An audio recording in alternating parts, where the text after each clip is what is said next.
What's up everybody? Today we're going to be talking about the new customizable macros in Ableton Live 11, which is now out in public beta. Super exciting. So up until recently, when we started an instrument or audio effect rack, we only had 8 macros all the time. It looked like this. It was the default. It was great.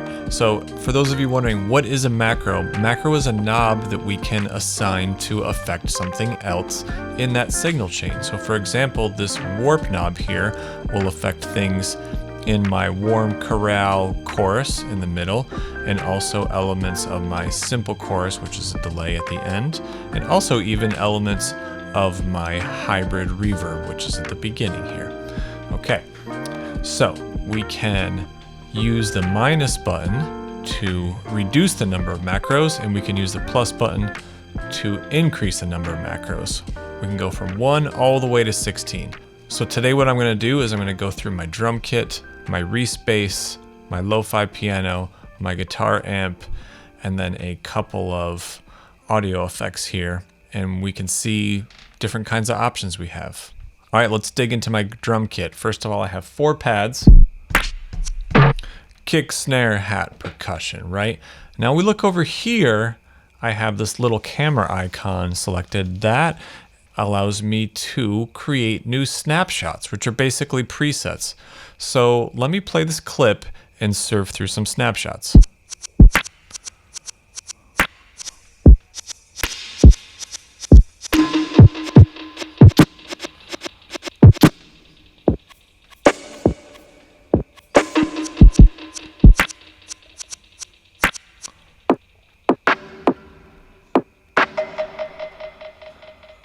Okay, so as you can see, my macros, the vast majority of them are changing with each preset. So what's happening is it's changing the sound of each kick, snare, hat, and percussion, and it's also changing some of the audio effect parameters. These are really easy to create, which is a super beautiful thing. So for example, I'm on this boom click preset right now, right? If I wanted to make one that had all these same sounds, but maybe a little bit more snare reverb and maybe a little bit more glue compression, I could just do those. And then I could hit the new button. And then I could retitle that Boom Click 2. So now I can go between Boom Click 1 and Boom Click 2, and I can even reorder these like this. So now here's our change. One of the other cool things is that you can MIDI map these snapshots. So watch, I go to my MIDI mapping menu, Command M or Control M if you're on a PC, and I can map these to these buttons on my keyboard. So now let's check it out.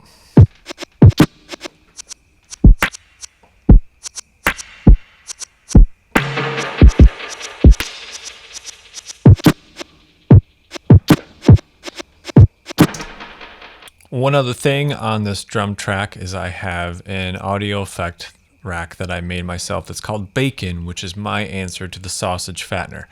So you'll see I can just turn it up on my push here, and it's basically making everything a little bit louder. We got drive, we got crunch, we got boom, we've got more saturator, we've got makeup gain. So let's hear how it sounds.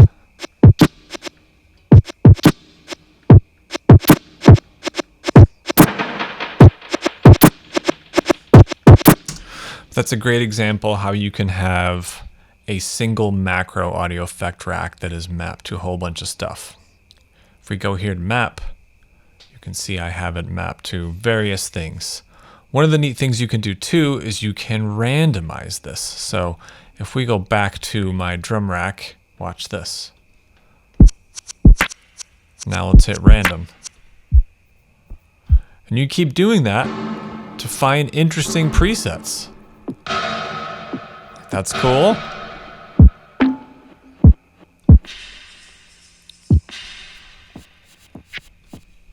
So we can change the snapshot order very easily. We can name our scenes, we can MIDI map them, and we can also make audio effects with one knob that do a ton of crazy different stuff. Super fun. Let's move on to my Respace. Okay, let's look at my Respace. This sound is something that I felt like was missing from the Ableton Core library, so I decided to build one, at least for myself. And I have 3 presets so far. I just have a dark sound. It's got some glide on it. Then I have this one called top and verb, so it basically adds some high-end sheen and some reverb. And then I have fast and bright, which is even more high frequencies, and the attack is more quick. So let's look at each one of these macros and what they do, okay? So the top is controlling the filter frequency in operator. The sub level is controlling oscillator level 1, right there. The detune is controlling my spread inside operator. The reverb amount is the dry wet on my hybrid. The attack knob is the envelope attack inside operator.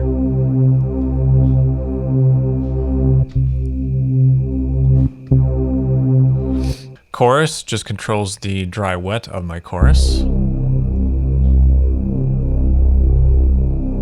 Glide is my glide time inside operator.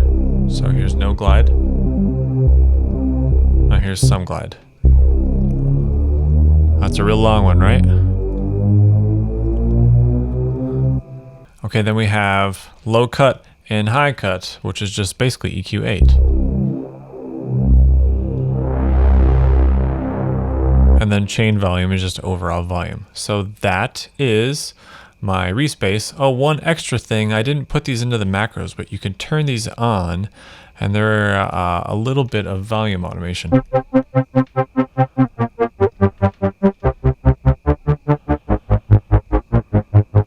So that's kind of cool. All right, that's my Respace.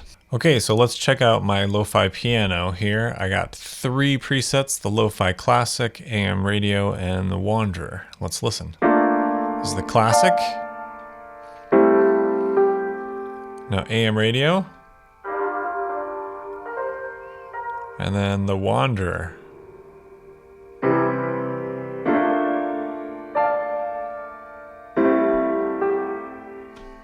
So first of all, we got the low cut and the high cut, and that is just 2 instances of auto filter.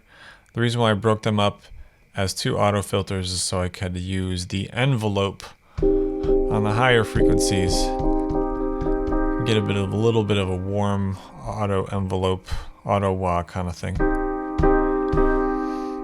Now the warmth knob is on the chorus ensemble. That's acting as a little bit of like a tube or driver. Yeah, a little saturation, little tube there. Reverb amount goes to our hybrid reverb, which is right here. It's just a dry wet.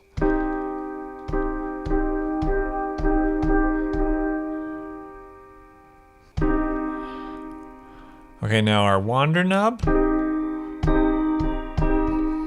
That is the dry wet to our wandering reso, which is one of the new devices called Spectral Resonator. So in this rack, we have a couple new things. We have the new chorus, we have the new hybrid reverb, and we have wandering reso. It's kind of crazy, huh? Then we have echo time. I have an instance of echo,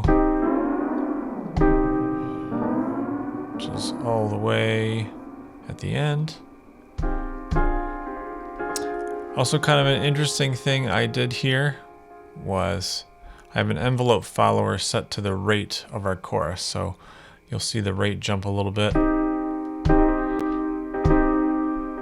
So it just gives us a little tinge of vibrato on the attack.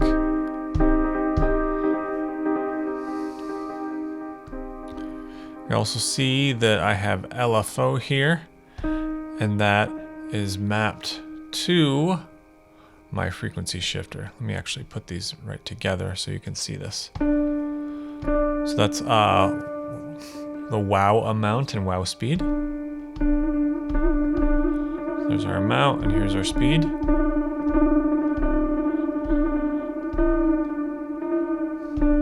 Cool. So low cut, high cut, warmth, reverb amount, the wander, the spectral reso, echo amount, echo time, wow amount, wow speed. Pretty cool. The lo-fi classic.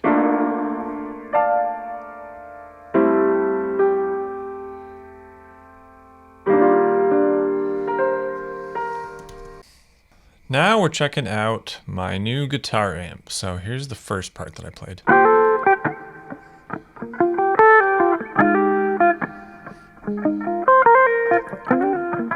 So this is the Neo Wah setting. So here's clean as, you know. The Edge, kind of named after U2 and the delay tricks that the Edge does. 60s surf. Got some vibrato, some slap back there. Eno, which is like delay, trancey kind of stuff, or ambient. Then Angus, my AC/DC setting. And then Blue Children, totally trippy. All right, so let's unpack what the heck is in here. So low cut and high cut, as usual, that's part of an EQ8. Then I have my wah, which is part of this auto filter. So you'll see when the Neo wah gets pressed, I got some envelope and some filtering there. All right, let me skip around. Amp type. We'll scroll through the different amps on the amp. And same idea with the cabinets.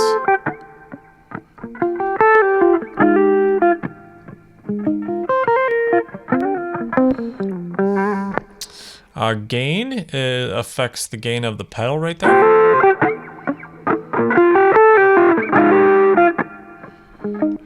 Tremolo speed and tremolo amount, that is an auto pan that is right here.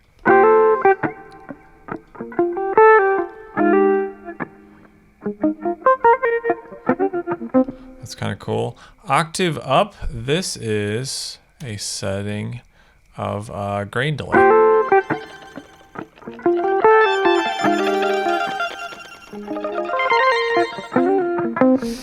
That's neat. Delay time, delay amount, and delay feedback.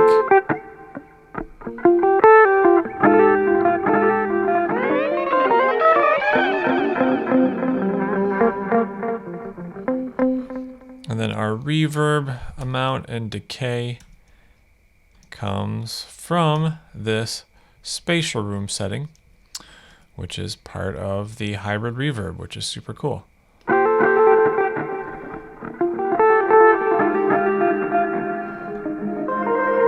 So that's the dry wet knob, and then this is the amount of decay.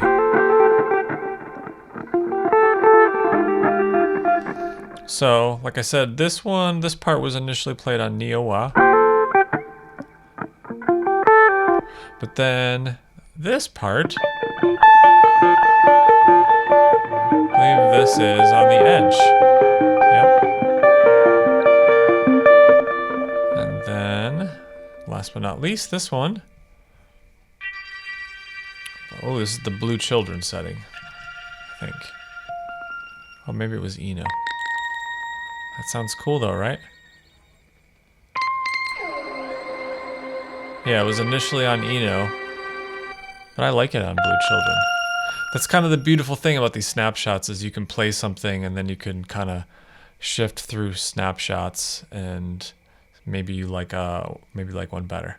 So, and like I said with the drums, you know, I could make adjustments to these and then make a second snapshot. So I could make a Blue Children 2.0 or so on and so forth.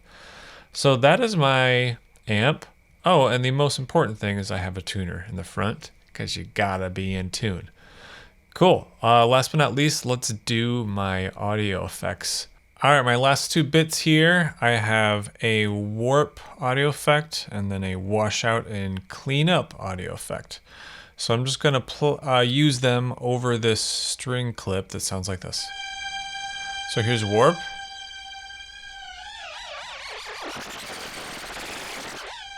And here's washout. And here's cleanup. Rad, right? All right, let's look at warp. Warp is hybrid reverb, chorus, and then a delay. And so what happens is when the knob goes up, let's look at the macro mapping here too. When the knob goes up, when it gets halfway, the reverb freeze turns on. So like this. Now it's on. So the reverb is freeze, it'll just keep going and going and going. It also increases the rate and the amount of the vibrato in the chorus. So it gets shakier and shakier. And then it also changes the delay offset. You can see they're going in opposite directions and it's on repitch. So it's just helping us get more wild pitch bending.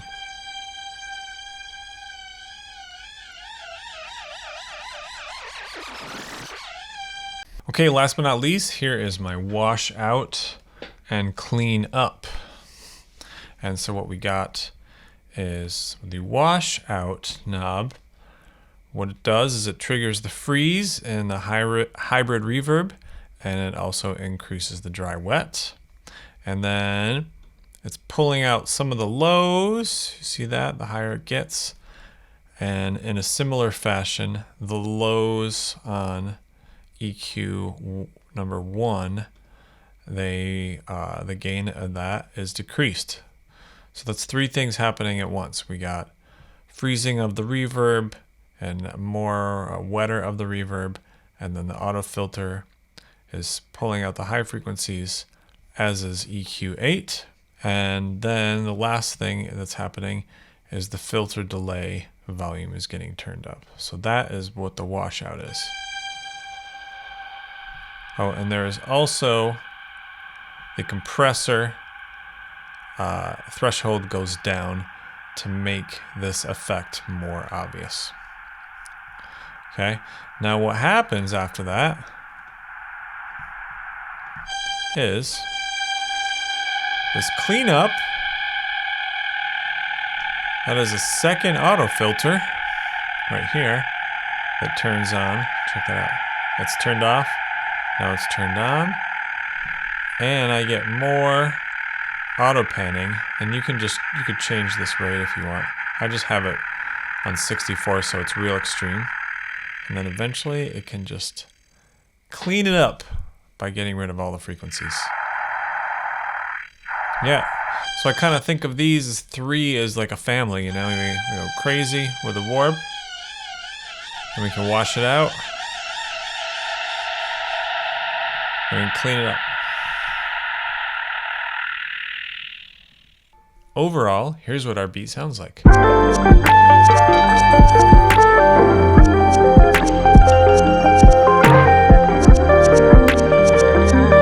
change things around, you know? There we go.